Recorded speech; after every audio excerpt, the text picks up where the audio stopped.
Greetings, welcome back to Black Bear News, where we are discussing climate change, abrupt climate change, and things adjacent.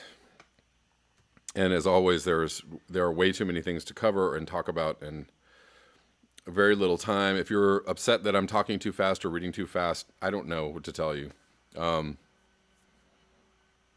I try to make things understandable when I speak or when I read. But I'm trying to cover a lot of information, so I'm not really going to slow it down for you. You're going to have to keep up. So very interesting comment I saw today comment on the channel, because I was noticing this all week. Over the last week, I read some articles about contrails last week, and we had a little discussion. And right after I read that, boom, zero contrails, not one I have seen in an entire week in Los Angeles. Not one. And these are, where did the natural contrails go? I'm sure somebody's going to try and give me some kind of scientific pretzel logic. It's because yes, I know the atmosphere different, it has to be a certain temperature or, cold enough. It's definitely cold enough at a certain height to create contrails. I'm telling you that much. And I'm telling you, there's definitely enough water vapor in the air to create contrails. It's been fairly humid in Los Angeles over the last week. So just don't even go there with me, because I call bullshit already. It's just bullshit. Something else is. Anyways, I'm going to read this comment from Sultan Bev. A question for everybody worldwide. Are your jet contrails disappearing? They've suddenly dropped 90% here in Northwest England over the last week or so. This is what I'm noticing right now. No contrails equals no or insufficient water vapor, or so they say. Yet we know global warming adds 7% water vapor per 1C temp increase. Therefore, there should be 10% more water vapor at least. So that's pretty sound scientifically, right? There should be more water vapor. And there is. It's more humid. It's more humid. I feel it. I see it. I see what the humidity is on my, temp app or whatever. Coupled with increasing air traffic, we should be seeing more contrails, not less. And until a few weeks ago, this was the case. So has the water vapor content of the atmosphere at 35,000 feet or so dropped suddenly? I had read. So here's the interesting thing, though. Contrail, / cirrus clouds that are created by contrails aren't happening at 35,000 feet, my friends. They're happening in the troposphere, where clouds form. So where did these natural clouds or cirrus clouds or contrails, where did they go? I had read sometime that another aspect of global warming is that more of the water vapor escapes further in the higher atmosphere, presumably then not part of the hydrological cycle. Is that what is happening? So these are all valid questions. And I have valid questions, and there's nothing wrong with questioning. It's not weird or strange or crazy or kooky to go, please tell me more. Wikipedia's got all the answers for you. No. But anyways, I read some articles last week from Wiki Scholar saying contrails turn into clouds, and these clouds are long lasting, and they have an effect on temperature and what's going on. But I have questions when I see them disappear for long periods of time, and everybody's trying to tell me that they're natural. The air traffic didn't go down. The water vapor did not go down. I'm sorry. Maybe the temperature changed at a certain level. I don't know.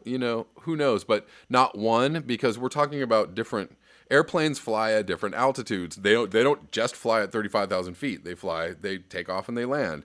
So there should be conditions to create contrails somewhere in this journey of taking off and landing. And let me tell you, usually they're lower. They're not 35,000 feet. They're lower. They're in where clouds are. They're where clouds form, troposphere. So I don't know what is going on. I'm not imagining this. I'm not making this up. It's strange. It's weird. And I think people have a right to wonder and not be called crazy for wondering.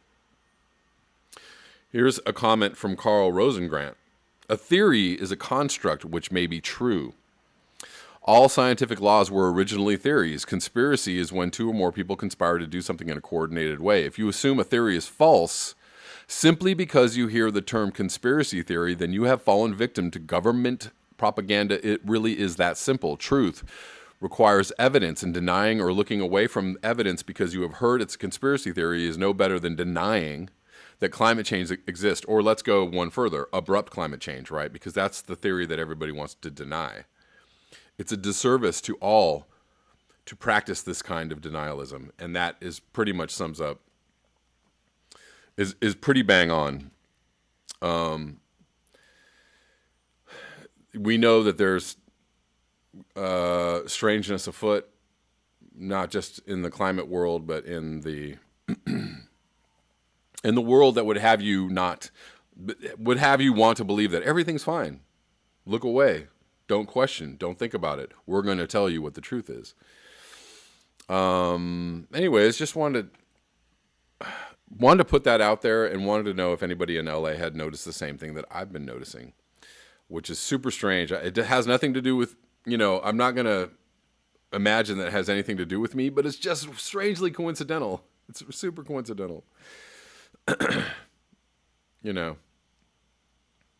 Be aware, people. Open your eyes, your actual eyes, not your third eye or your awareness eye, your actual eyes, and just look at what's going on. There's nothing wrong with that. So let's move on to some climate change news. 90 dead, 1 million displaced by monsoon flooding in India.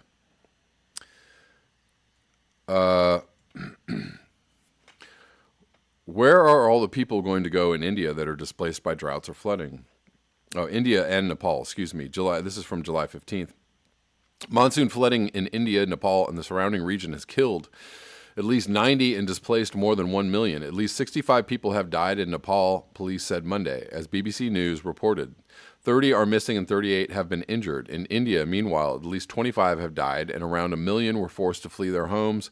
Disaster relief organization Rapid Response Chief Executive Mohammed Farouk told the New York Times. July is usually the wettest month of South Asia's often deadly monsoon season, but this flooding has been particularly extreme in Nepal this year. More intense monsoons in the region are projected to be one of the impacts of the climate crisis. Coincidentally, the flooding came as the Intergovernmental Panel on Climate Change began an author meeting in Kathmandu, Nepal, Sunday. Again, more extreme weather events. So I'm going to read this because it is titled Most Important Message Ever. And this is from today from the Arctic News blog. This is the most important message ever posted. Please share it widely and add your comments. Click on share in the box underneath this post. NASA data through June 2019 confirms an earlier analysis that it could be 1.85 C or 3.33 Fahrenheit hotter in 2019 than in 1750, which would put us above the 1.5 C threshold that the IPCC wants us not to cross. When looking at how much hotter June 2019 was compared to the annual global mean, 1980 to 2015, it was 2.8 C hotter, as the image below shows. Okay, so here's the graph. I don't know if we can get this popped out a little higher. This is where we are. We're at the tippy top. 2.8 C warmer than the 1980 or 2015 annual global mean. So that's not the industrial, the beginning of the Industrial Revolution. This is just above what it was 30, 40 years ago.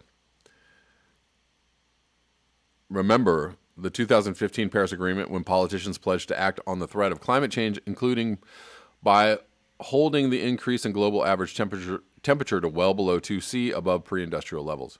The image at the top also shows that a rapid temperature rise could take place soon. The 2C or 3.6 Fahrenheit guardrail could be crossed soon, i.e. in 2020 when looking at the long-term trend in blue, or in 2019 if the current El Nino strengthens, red trend based on 2011 to June 2019 data. So they're talking about this. Blue long-term trend points at 3C rise by 2026. Red shows 3C 3C by the mid 2020.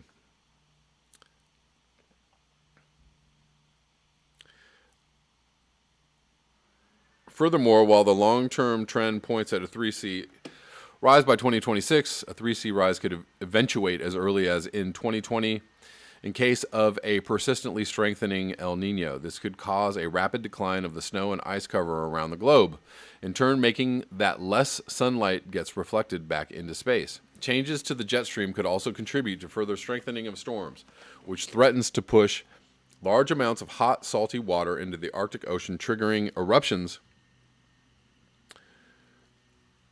of more and more seafloor methane. A catastrophe of unimaginable proportions is unfolding. Life is disappearing from Earth, and runaway heating could destroy all life. At 5C heating, most life on Earth will have disappeared. When looking only at near-term human extinction, 3C will likely suffice. Study after study is showing the size of the threat, yet many people seem out to hide what we're facing. Sounds like a conspiracy theory to me, guys. You abrupt climate changers sound awful conspiratorial. Oh my.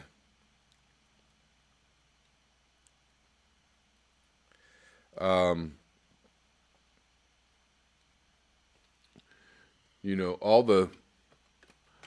the mainstream guys want you to think that, we still got time.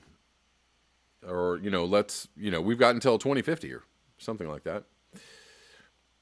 At 5C heating, so yeah, study after study shows the size of the threat. Many people seem out to hide what we're facing. And here's a interview with the guy McPherson. And I'm going to link this below. You guys can check it out.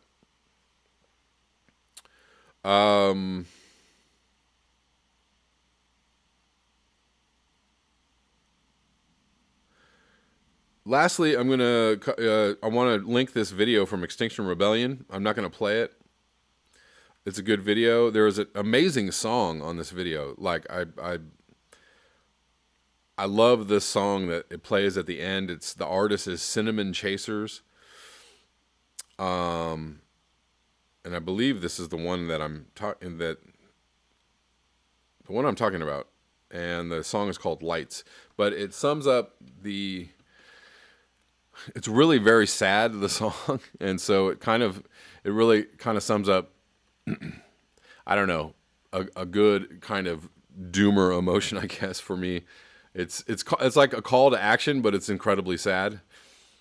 Something about the confluence of those two things going on that make it really powerful for me. But anyway, so this is a video just outlining, starting Monday, July 15th was yesterday. We rise up in an organic, decentralized, and coordinated action with one main message: act now. Throughout the week, rebels will disrupt central spaces in 5 cities with the support of local groups from across the UK. Bristol, Cardiff, Leeds, Glasgow, London. Actions at each city. Each of the 5 actions are being organized independently and operate on different schedules. So stay tuned to the main Extinction Rebellion UK page, as well as local XR websites and social media channels for each plan. However, we can guarantee civil disobedience, family-friendly spaces, love and music, and an object of significance to be core elements at every site. So they're just basically giving you a heads up and a little bit of information about what is going to be going on through the summer. So I'll link that below. And I have run out of time on this video. Thank you so much for your eyes, your ears, and your conscience. If you would like to support this channel, you can do so at the links below. Until next time, peace.